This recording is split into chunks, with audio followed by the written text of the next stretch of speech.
Capítulo 2. Alajá, el camino judío. Aunque se ha hecho un esfuerzo para resumir algunas de las ideas en las que los judíos siempre creyeron profundamente y que constituyen los principios básicos de fe que han caracterizado el judaísmo a través de las épocas, no me he empeñado en sondear profundamente en la teología judía o en explicar las consideraciones filosófico-religiosas sobre la naturaleza del hombre, de la vida, del bien y del mal, que emanan de las enseñanzas judías y que impregnan su concepción total del mundo. Haber hecho eso hubiera significado ir más allá del alcance y del objetivo de este libro. Sin embargo, la razón principal por la cual evitaré aquí ahondar profundamente en teología es la resumida perfectamente en las palabras de Samuel Belkin. Se han hecho muchos esfuerzos para formular un enfoque coherente y sistemático de la teología judía. Sin embargo, todos esos esfuerzos se han revelado infructuosos porque el judaísmo nunca se preocupó demasiado de doctrinas lógicas. Su deseo fue más bien desarrollar un conjunto de prácticas, un código de actos religiosos que pudiera establecer un modo de vida religioso. Es verdad que esos actos y prácticas emanan de conceptos básicos teológicos y morales, pero tiene gran significado el hecho de que esas teorías teológicas del judaísmo permanezcan siempre invisibles y que puedan aprehenderse solamente por medio de las prácticas religiosas a las que dan nacimiento. Grandes filósofos eruditos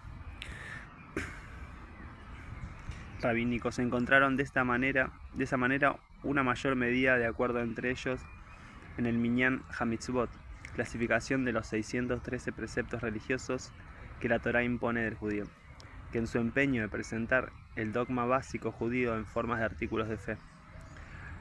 En el judaísmo, los artículos de fe y las teorías religiosas no pueden divorciarse de las prácticas particulares. La teología del judaísmo está contenida en gran parte en la halajá, el sistema jurídico judío que no se ocupa de la teoría, sino principalmente de la práctica. Si pudiera decirse que el judaísmo reposa sobre dos principios gemelos, la soberanía de Dios y el carácter sagrado del individuo, esta filosofía, así como todos sus fundamentos filosóficos, se refleja claramente en la halajá. Halajá es el término general para la ley judía. También se refiere a la decisión definitiva y autorizada sobre cualquier tema específico. Está basada primordialmente y fundamentalmente en las ordenanzas bíblicas y los mandamientos de la Torá escrita y oral, como también en toda la legislación y disposiciones rabínicas, incluyendo las decisiones jurídico-religiosas transmitidas a través de las épocas en forma de respuestas y comentarios de grandes e importantes sabios rabínicos. Todo este conjunto sirve de base autorizada y proporciona los antecedentes legales para el proceso ininterrumpido de la adopción de decisiones legales religiosas hasta nuestros mismos días. La palabra halajá en sí significa el camino por el cual uno marcha. La halajá es práctica, no teórica. La halajá es legalista, no filosófica. Aunque la fe es la base a partir de la cual la halajá se desarrolla, coloca su mayor énfasis en los actos. La halajá se ocupa de la aplicación adecuada de los preceptos, mitzvot, en toda situación y circunstancia. Los preceptos de origen bíblico no pueden ser modificados en esencia. Aquellos de origen rabínico pueden ser modificados en ciertas circunstancias y condiciones por estudiosos competentes y autorizados. La halajá exige un compromiso en la conducta. Ella trata con obligaciones éticas y deberes religiosos. En su carácter de sistema jurídico judío, la halajá cubre todos los aspectos y relaciones de vida del mismo, tanto entre el hombre y su semejante como entre el hombre y Dios. De esa manera, la halajá se ocupa no solo de aquellas áreas consideradas generalmente como pertenecientes a la esfera del ritual y de la religión, sino también de aquellas que generalmente los sabios no judíos asignan a las esferas de la moral o de la ética o a la ley civil o criminal. Así como la halajá lo abarca todo, puede afirmarse también que la religión judía lo abarca todo. No existe ningún área en la esfera de la conducta humana de la cual no trate o no ofrezca guía. Si se da por entendido que cada aspecto de la vida es considerado sujeto a las directivas establecidas por la halajá, no puede considerarse entonces que la religión judía, cuando sea observada correctamente, llene solo alguno de los múltiples aspectos de la vida, o que sea distinta y esté separada de otras áreas de la misma existencia y preocupaciones del hombre. Los hábitos alimenticios de una persona, su vida sexual, su ética comercial, sus actividades sociales, sus diversiones, sus manifestaciones artísticas. Todo esto se encuentra bajo la cobertura de la ley religiosa, de los valores religiosos y de las directivas espirituales del judaísmo. La religión judía no se disocia de ningún aspecto de la vida y no limita su preocupación solamente a los actos rituales que tienen un significado místico en un mundo sobrenatural. Observada con plenitud y correctamente, la religión judía es en sí la vida misma y provee de valores para guiar toda la existencia. Esta es la naturaleza de la tradición religiosa transmitida al judío. Por eso es que los profetas de Israel predicaron y lucharon con tanto fervor en pro de la justicia social y por la eliminación de la pobreza, como por la santidad del Shabbat y la abolición de la idolatría. Es verdad, todos los libros sobre el judaísmo destacan el hecho de que el judaísmo es una forma de vida, que es acción, no solamente un culto. Aunque no se minimiza el papel central que desempeña la doctrina, sin lugar a dudas, el énfasis es puesto sobre los actos. La esencia de la fe judía no se ha cultivado sobre hipótesis doctrinales o declaraciones dogmáticas, sino en la aplicación práctica de la Torá. Mitzvot Maasiot, preceptos prácticos. Las verdades conceptuales del judaísmo y sus valores significan muy poco si no se las traduce en una forma de vida. La halajá es el medio por el cual los conceptos y los valores se aplican a la vida cotidiana. La halajá señala los métodos para la concretización de la teoría, de los principios del credo. La halajá, enfocada en la ejecución y cumplimiento de los preceptos mitzvot, sirve para concretizar lo que de otra manera ya sería en la esfera de la abstracción, a la vez que sirve para santificar lo que de otra manera quedaría en la esfera de lo mundano. Ernst Simon, de la Universidad Hebrea de Jerusalén, ofrece una explicación equilibrada del porqué de la observancia de la halajá por el judío moderno. Dice que existe una relativa identidad entre la fe y el pueblo, y esta identidad relativa solo puede establecerse y mantenerse por medio de una forma de vida santificada. La halajá es nuestro único medio para establecer y mantener esta forma de vida santificada. Sobre todo, dice Simón, la halajá puede tener una profunda pertinencia para el judío moderno, porque formula y representa una actitud hacia la vida que enfatiza la necesidad de restituir el intelecto a una sociedad que es en parte antiintelectual, de disciplinar a un mundo entregado en parte al libre albedrío, de orientar y dar un sentido, de dirección a un caos de excesiva información y de una religión nacional frente a las incursiones del misticismo y el oscurantismo.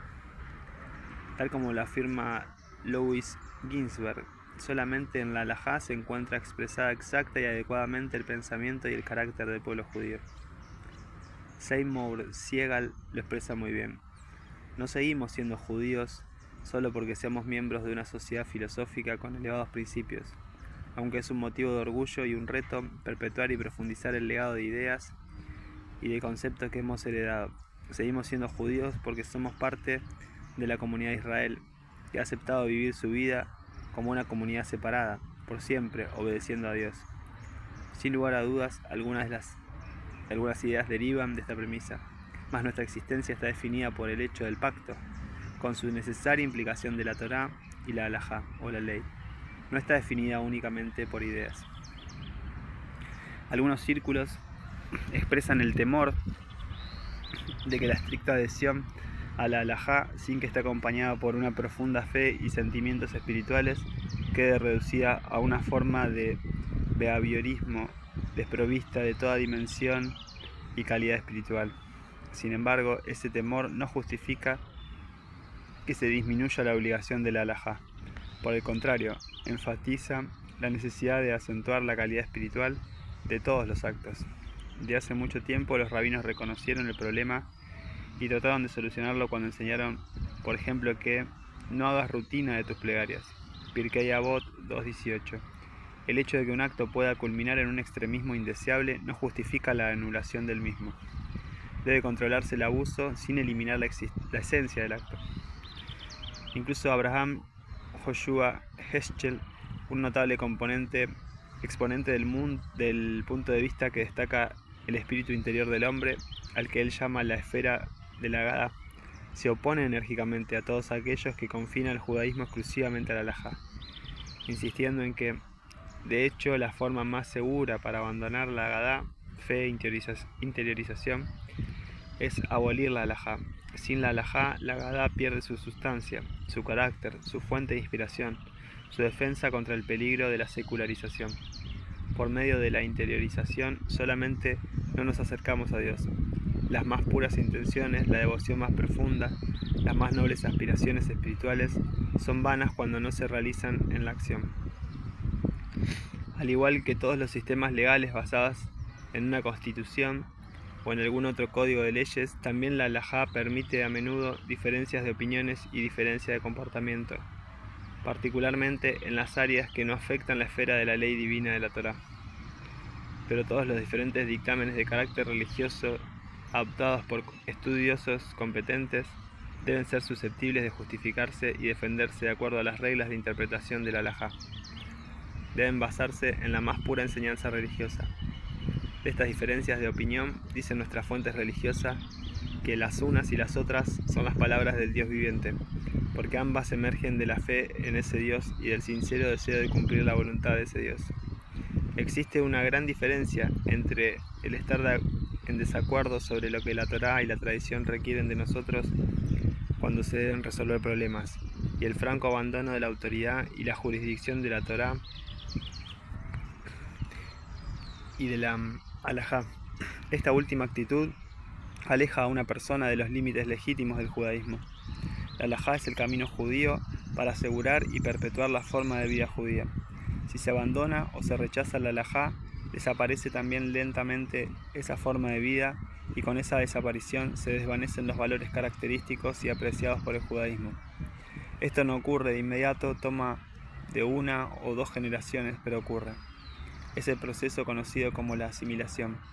Comienza cuando los judíos rechazan el carácter obligatorio de la halajá y finaliza con la desaparición del judaísmo.